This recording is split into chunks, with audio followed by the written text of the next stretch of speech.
마태복음은 신약의 첫 번째 책입니다. 저자는 예수님의 12사도에 속했던 제자 마태입니다. 마태는 갈릴리 근처에 있는 가버나움 지역에서 세무 공무원으로 일했습니다. 그 당시에는 이스라엘이 로마의 압제를 받고 있었기 때문에 사람들은 세리들을 멸시하고 싫어했습니다.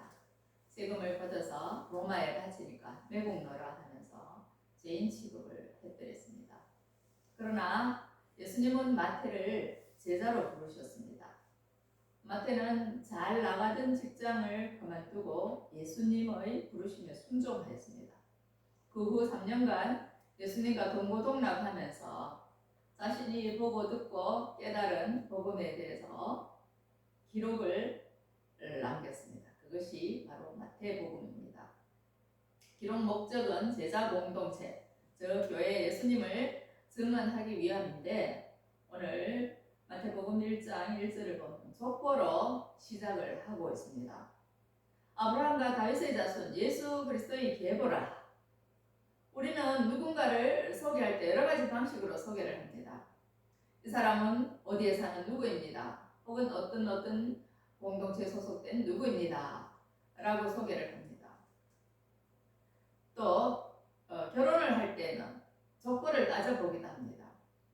성씨는 무엇이고 누구의 몇 대 손이고 어느 지역에 살고 있는가 그런 것을 물어봅니다.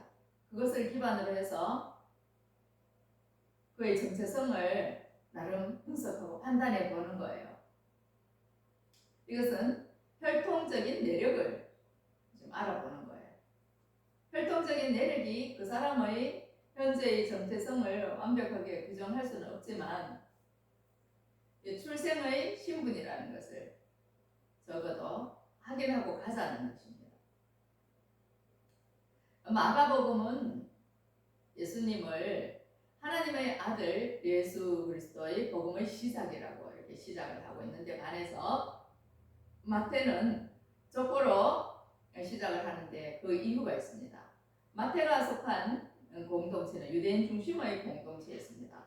유대인들은 혈통, 즉 족보를 아주 중요하게 여겼습니다. 다른 나라는 어떤지 모르겠지만 우리나라 사람들도 족보 하면은 빠지지 않습니다. 족보 따지고요. 또 어느 가문에 속했는가 그런 걸 중요하게 여깁니다. 그리고 성씨가 같으면은 금세 친해지기도 하고 이런 일들이 있습니다. 때로는 그런 것들을 기반으로 저 상놈이다, 양반이다 이렇게 평가하기도 합니다. 요즘 그런 것들이 무슨 의미가 있겠습니까만 여전히 그런 것들이 우리 사회에 퍼져 있습니다. 한 가문 혹은 한 집안의 내력을 우리가 무시할 수 없는 이유가 여기에 있고요. 또 그것이 우리의 혈통적인 정체성을 말해주기도 합니다.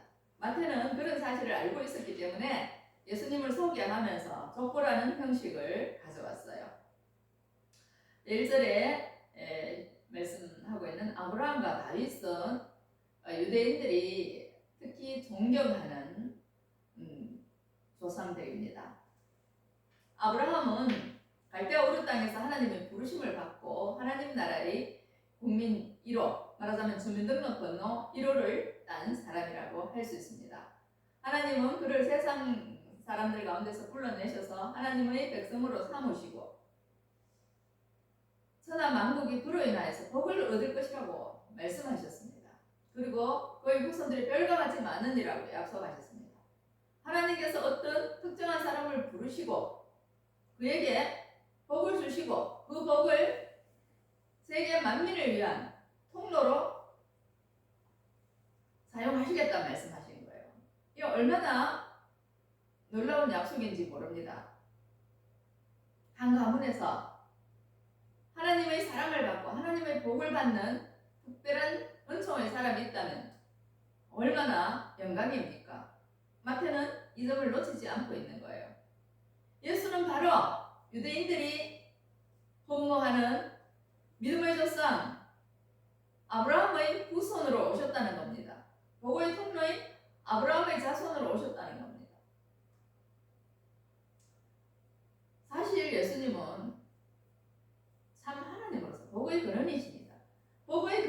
예수님이 복의 통로로 쓰임받는 아브라함의 후손으로 오셨다. 인간의 몸을 입고 겸손하게 자신을 낮추셨다는 거예요.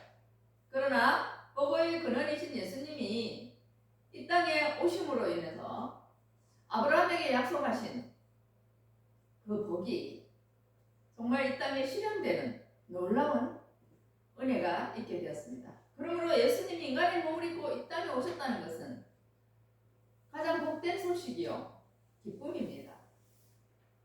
영국의 공리주의 철학자 벤담은 이런 말을 했어요. 모든 법과 도덕의 최대 원리는 바로 최대 다수의 최대 행복이라고 했습니다. 복 받는 걸 싫어하는 사람이 없는데요. 이 복이라는 것이 바로 모든 사람들이 추구하는 거라는 거예요. 그래서 세계 여러 나라는 법으로 이 행복 추구권을 명시하고 있습니다. 우리나라에는요, 헌법 제10조에 이 행복 추구권을 명시하고 있는데요. 모든 국민은 인간으로서의 존엄과 가치를 가지며 행복을 추구할 권리를 가진다라고 되어 있습니다. 복을 추구하는 것이 사람들의 보편적인 정서라는 겁니다. 그런데 내가 얼마나 복을 받았는가, 내가 얼마나 복이 된 사람인가에 대해서는 많은 사람들이 받아들이지 않는 것을 볼 수 있어요. 세계 행복지수를 보면 149개 나라 중에 핀란드가 연속 5년을 1위를 달리고 있습니다. 덴마크가 2위이고 한국은 59위입니다. 유엔에서 조사한 내용입니다. 핀란드는요, 그렇게 국가가 크지 않습니다. 인구 수도 많지 않습니다. 그런데 그 나라는 5년 연속으로 국민들이 행복하다고 느끼는 겁니다. 덴마크도 마찬가지입니다. 그 나라가 큰 나라가 아닙니다. 왜 이런 나라들이 행복지수가 이렇게 높게 나타나는가? 여러 가지 요인이 있겠지만 교육에 대한 시스템이 잘 갖춰져 있고 또 빈부의 격차가 크지 않고 사람들이 노후에도 편안하게 살 수 있는 보상 제도가 잘 되어 있다는 거예요. 이런 나라들을 좀 벤치마킹할 필요가 있죠. 우리나라 사람들은 교육열도 높고 두뇌도 뛰어난데 그렇게 내가 행복하다고 생각하지 않는 것 같습니다. 그래서 자살률도 높고요. 이혼하는 가정도 많고요. 자존감도 낮습니다. 이런 것을 우리가 어떻게 받아들여야 할지 모르겠어요. 계층 간 갈등도 심하고 빈부 격차도 심해요. 성경에서는 복에 대해서 말씀하시는데 우리가 생각하는 복과 좀 개념이 다릅니다. 시편 1편 1절에서 2절 말씀을 보면 복 있는 사람들은 악인의 길을 따르지 아니하며 죄인들의 길에 서지 아니하며 오만한 자들의 자리에 앉지 아니하며 오직 여호와의 율법을 즐거워하여 그의 율법을 주야로 묵상하는도다 라고 말씀합니다. 하나님의 말씀을 즐거워하고 그의 법을 묵상하면서 살아가는 사람들, 그 사람들은 악인들의 길을 따르지 않는다는 거예요. 그리고 죄인들의 길에 서지 않는다는 거예요. 오만한 자들의 자리에 앉지 않는다는 거예요. 그 사람들이 복이 있다고 말씀합니다. 그리고 그 복이 바로 그렇게 살아가는 사람들에게로 흘러가고 있다는 거예요. 족보가 그것을 증명하고 있죠. 아브라함에게 약속하신 복이 그의 후손들을 통해서 쭉쭉쭉 흘러가는데 대표 주자가 아브라함과 다윗이라는 거예요. 근데 아브라함의 직계 자손은 이삭입니다. 근데 왜 이삭이 나타나지 않고 쭉 건너뛰어서 다윗이 등장하는가 하면요. 아브라함 못지않게 다윗도 유대인들이 중요하게 또 자랑스럽게 여기는 인물이라는 거예요. 다윗은 유대의 2대 왕인데 이분이 하나님께서 이스라엘에게 약속하신 가나안 땅에 대한 그 경계를 정복하는 것을 완성을 했고요. 하나님의 뜻에 합한 왕이라고 하나님께서 인정을 하셨습니다. 그리고 구약 성경에서 다윗의 후손으로 메시아가 오신다고 말씀을 하고 있어요. 그 예언이 그대로 이루어졌다는 것을 오늘 마태복음은 말씀하고 있는 거예요.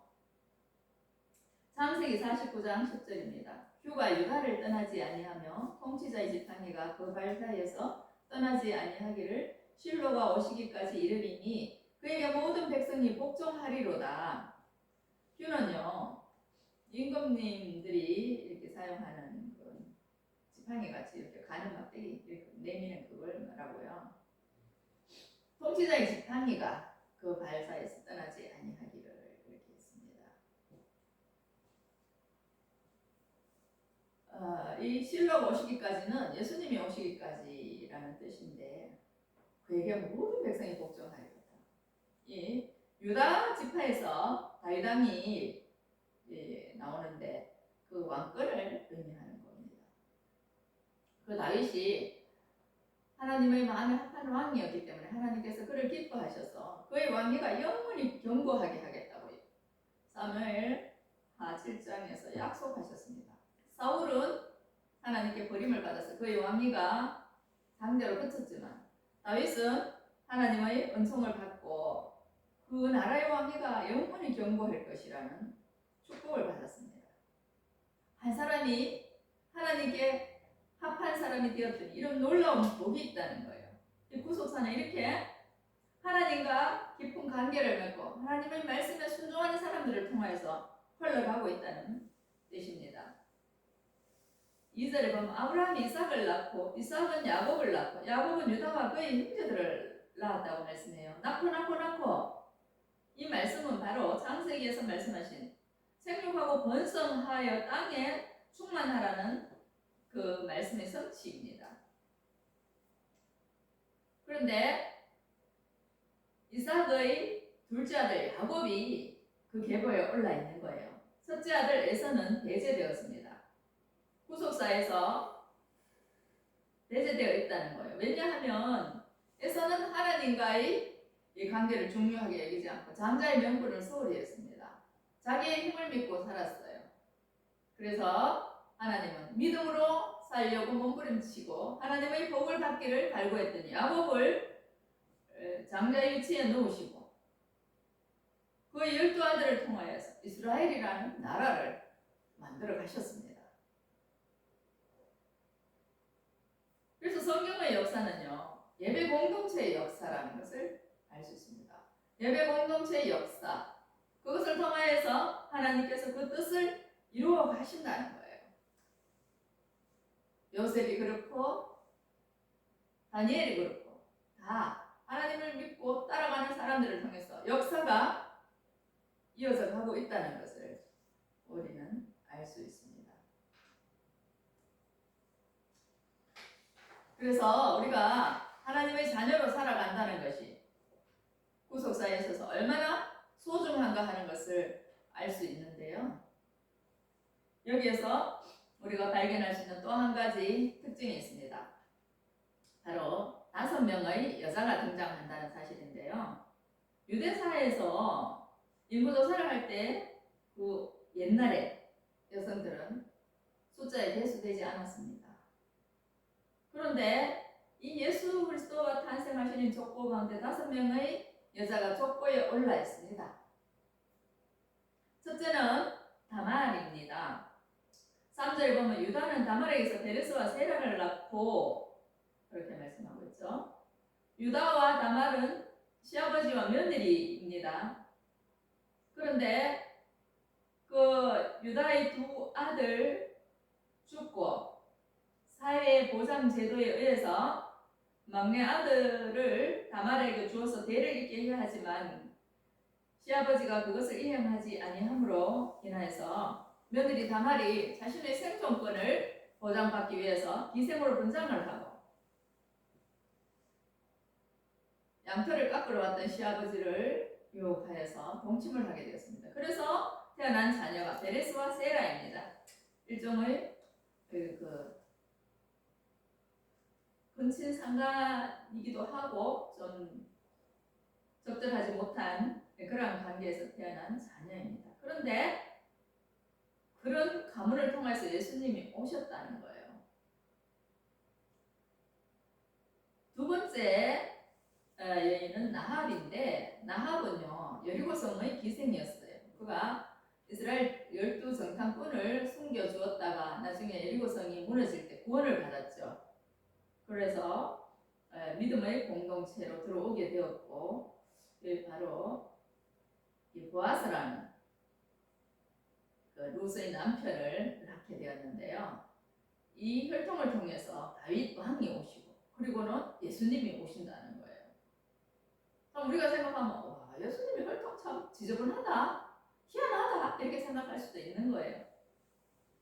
그러나 이 마태복음 기자는 그 모든 사실들을 숨김이 없이 가감이 없이 있는 그대로 기록을 하고 있어요. 그 다음에 등장하는 여인이 룻인데, 룻은요 나오미의 며느리인데 모압 땅에서 살다가 시어머니를 따라 유다 베들레헴으로 온 사람입니다. 그 남편은 죽고 자녀도 없는 가운데서 유대로 왔다가 보아스를 만나서 오벳을 낳았어요. 오벳은 다윗 왕의 할아버지입니다. 성경에는 이런 여인들이 다 들어가 있는데 그것도 예수님의 족보에 올라 있다는 거예요. 또 한 사람, 우리아의 아내가 있습니다. 우리아의 아내는 바세바인데, 그 다윗의 신하였던 우리아가 전쟁에 나가 있는 동안에 다윗 왕이 그 바세바를 데려오라고 해서 부적절한 관계를 맺었던 여인입니다. 그런데 그 우리아의 아내에게서 솔로몬이 태어났습니다. 솔로몬은 다윗 왕을 이어서 3대 왕이 되었던 사람이고 지혜로운 왕으로 소문이 나 있습니다. 하나님 도대체 왜 이렇게 돈이 있는 여성들까지 그리고 이방인들까지 이렇게 사용하시는가 참 많이 궁금해질 거예요. 이것은요 지금 복음이 어디로 흘러가는가를 말씀하는 거예요. 하나님은요 의인을 부르러 오신 것이 아니라 죄인을 부르러 오셨다고 누가복음 3장에서 말씀합니다. 나는 의인을 부르러 온 것이 아니라 죄인을 부르러 왔다고 말씀하죠. 마태도 사람들은 세리, 죄인이라고 수군수군했습니다. 근데 예수님은 그의 친구가 되어주셨고요. 다말, 나합, 바세바 할 것 없이 누구든지 회개하고 예수 그리스도를 믿고 사는 사람들은요 하나님의 자녀가 될 수 있다는 것을 말씀하는 거예요. 하나님의 복음은 인종과 국적을 초월한다. 죄인이라도 부르신다. 죄가 있는 곳에 은혜가 더하다는 말씀이 성경에 있습니다. 죄가 없으면 은혜를 모르는 거예요. 죄가 있는 사람이 자기 죄를 알고 회개할 때 그때 은혜가 충만해지는 겁니다. 이 4명의 여인들은 다 우리가 생각할 때는 흠이 있지만 주님께서는 그들을 메시아의 족보에 올려놓으셨습니다. 그렇다고 해서 예수님이 죄인의 피를 물려받은 것은 아닙니다. 예수님은 성령으로 잉태되셨죠. 16절에 보면 야곱은 마리아의 남편 요셉을 낳았으니 마리아에게서 그리스도라 칭하는 예수가 나시니라 그랬어요. 요셉이 다윗 왕가의 혈통으로 왔기 때문에 예수님이 혈통상 요셉의 아들로 되어 있어서 그렇게 족보가 기록되어 있지만 예수님은 실제로는 죄인들의 피를 물려받지 않으셨습니다. 성령으로 잉태되셨습니다. 여기에서 보면 이제 마리아에게서 그리스도라 칭하는 예수가 나시니라 이렇게 했는데 그리스도라 칭하는 일컬음을 받는 예수가 나셨다는 거예요. 그리스도는 직분, 직임을 말하는 것이고 예수는 이름을 나타내는 것입니다. 자, 낳고 하던 역사가 16절에서 예수님이 나시고 끝이 나는데 이 족보의 기록 목적은 바로 예수님을 향하여 가고 있다는 것을 말씀해 주는 거예요. 유대인들이 간절히 바라고 바라던 메시아가 바로 예수 그리스도라는 사실을 말하는데, 예수라는 이름은 1장 21절을 보면 이렇게 기록하고 있어요. 마태복음 1장 21절입니다. 아들을 낳으리니 이름을 예수라 하라. 이는 그가 자기 백성을 그들의 죄에서 구원할 자이심이라 하니라. 자, 이제 마리아에게 아들이 태어날 것인데 그 이름을 예수라 하라고 그래요. 천사를 통해서 하나님이 친히 알려주신 이름입니다. 그리고 자기 백성을 그들의 죄에서 구원할 자이다. 예수님이 땅에 오신 목적을 분명하게 알려주고 있습니다. 여기 족보에 보면 주인들이 기록되어 있고, 또 다윗 왕가의 그 후손들도 우상을 숭배하고 하나님을 분노케 한 사람들이 있습니다. 므낫세가 우상 숭배를 아주 많이 했어요. 그러나 하나님은 다윗과의 약속을 지키셔서 다윗 왕가를 통해서 계속 왕들이 나오게 하시고, 마침내는 예수 그리스도를 통해서 그 왕위가 영원히 이어지게 하셨습니다. 하나님은 우리들에게 하신 약속을 이렇게 신실하게 지켜가신다는 말씀입니다. 예수님은 이름에 나타났듯이 우리를 죄에서 구원하시기 위해서 인간의 몸을 입고 이 땅에 오셨습니다. 예수님 외에는 우리를 구원할 구세주가 없기 때문에, 대안이 없기 때문에 그분이 오셔야만 했던 거예요. 그 예수님이 반신반인이 아니라 완전한 인간의 몸을 입고 오셔서 우리와 같이 고통을 당하시고, 우리와 같이 질고를 당하시고, 우리와 같이 수치를 당하시고, 우리와 같은 죽음을 하셨기 때문에 누구보다 우리의 연약함을 잘 아시고 우리의 질고와 두려움을 잘 아시는 거예요. 그래서 우리를 위로하실 수가 있고 우리를 도우실 수가 있는 거예요.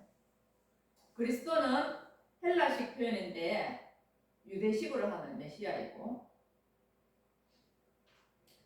그리스도식 이름은 직임은 그리스도입니다. 기름 부음을 받은 자라는 뜻입니다. 이것은 예수님의 신성을 나타냅니다. 구약에서 기름 부음 받은 사람은 세 부류인데요. 첫째는 제사장입니다.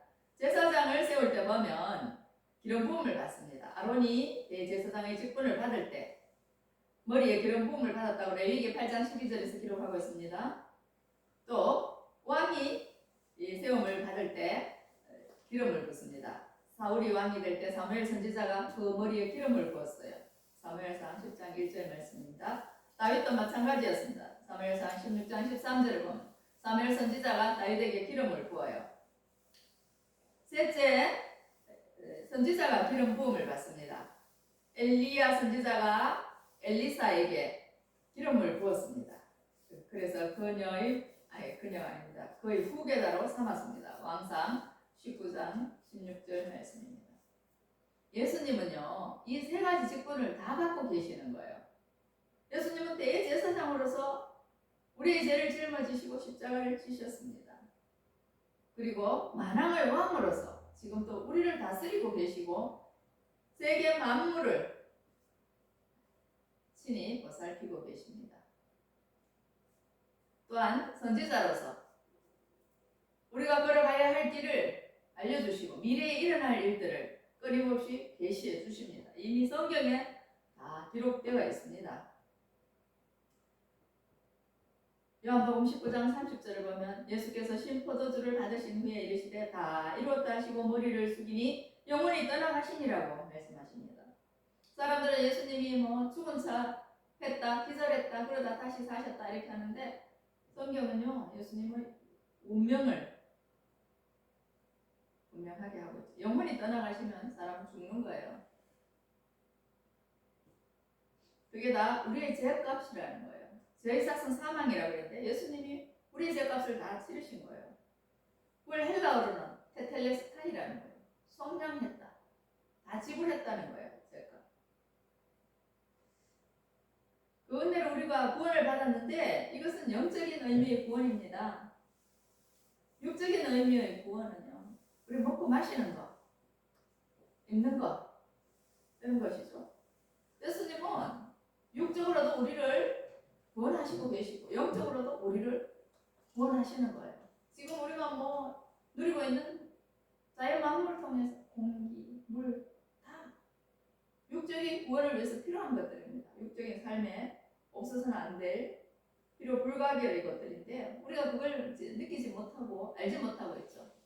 하나님의 한량없는 은혜 가운데 살면서도 하나님 도대체 나에게 무엇을 해주셨다고 나랑 무슨 상관이야? 이렇게 살아가는 거예요. 예수님은 어제나 오늘이나 내일이나 동일하게 우리에게 이런 은혜를 주시는 거예요. 그러나 마지막 날이 있다고 성경은 말씀하시는 거예요. 요한계시록에서 그것을 말씀하셨어요. 예수님 우리의 친구로서 장차 되어질 일들을 다 가르쳐 주셨어요. 세상이 알 수 없고 알려줄 수도 없는 천국의 비밀과 행복을 우리에게 말씀하시는 거예요. 이게 가장 큰 축복입니다. 우리는 세상 사람들과의 관계를 중요하게 여깁니다. 오늘 또 뭐 골프 약속이 있고 여러 가지 사람들과 약속이 있을 것입니다. 그 약속에 나가고 모임에 나가는 게 중요하다고 여길 것입니다. 그렇죠? 사람들과의 관계 중요합니다. 사람 혼자서는 살 수 없지 않습니까? 그러나 먼저 우리가 하나님 앞에서 예배를 드리고 하나님과의 관계가 바로 되어야 이웃과의 관계도 바르게 될 수 있다는 것을 성경은 계속해서 가르쳐 주고 있습니다. 우리가 세상 사람들과 만나기 전에 먼저 주님과 만나 주님과 교제하고 그 말씀대로 이웃과 교제하는 것 그게 가장 큰 축복이라는 거예요. 이런 은혜가 저와 여러분 모두에게 있기를 바랍니다. 기도하겠습니다. 참 좋으신 하나님 아버지, 오늘 마태복음 1장의 말씀을 통하여서 우리가 얼마나 복된 사람들인가를 알게 하시니 감사를 드립니다. 뭐니 해도 예수 그리스도 안에 있는 것이 복이요 하나님의 말씀대로 살아가는 것이 복입니다. 우리는 그 은혜를 알지 못해서 오늘도 현실적이고 또 자기 중심적인 이 세상의 복을 구하고 있습니다. 그 복은 쌓아도 구해도 갈증이 날 뿐입니다. 그러나 주님의 은혜 안에 있으면 적게 가져도 마음이 평안하고 기쁘고 감사가 넘쳐납니다. 하나님, 이 내밀한 기쁨과 행복이 우리에게 충만하게 하시고 이 비밀한 은혜를 아직까지 주님을 알지 못하는 분들에게 나눠줄 수 있는 저희들이 되게 하여 주시옵소서. 우리를 복의 통로로 사용하셔서 모든 민족이 함께 복을 받게 하여 주시옵소서. 오늘도 우리와 함께 하신 예수 그리스도 이름으로 감사하며 축복하며 기도하옵나이다. 아멘.